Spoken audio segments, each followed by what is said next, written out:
ও একটি বিশেষ মহল কর্তৃক বাংলাদেশের জাতীয় সঙ্গীতকে বিতর্কিত করার ষড়যন্ত্রের বিরুদ্ধে যুক্তরাজ্য আওয়ামী লীগের এসেক্স শাখার আয়োজনে এক প্রতিবাদ সভা ও সমবেত কণ্ঠে জাতীয় সঙ্গীত পরিবেশন অনুষ্ঠিত হয়েছে।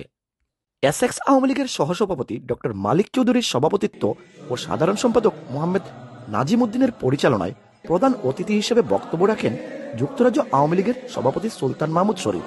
প্রধান বক্তা হিসেবে বক্তব্য রাখেন সাধারণ সম্পাদক সৈয়দ সাজিদুর রহমান ফারুক।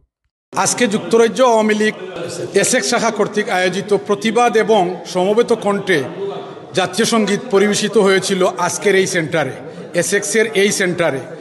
আমরা দৃঢ়তার সাথে প্রতিবাদ করছি বাংলাদেশে একটি কুচক্রী মহল বঙ্গবন্ধুর জ্যেষ্ঠ কন্যা মাননীয় প্রধানমন্ত্রী জননেত্রী শেখ হাসিনাকে বাংলাদেশ থেকে জোরপূর্বক বাংলাদেশ থেকে ভিন্ন দেশে যেতে বাধ্য করে, যাহা উনার কাম্য ছিল না।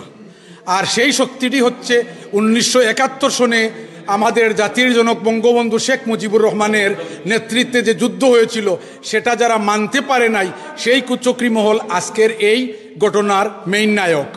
আমরা দৃঢ় কণ্ঠে প্রতিবাদ জানাচ্ছি যে জননেত্রী শেখ হাসিনাকে সসম্মানে আবার বাংলাদেশে এনে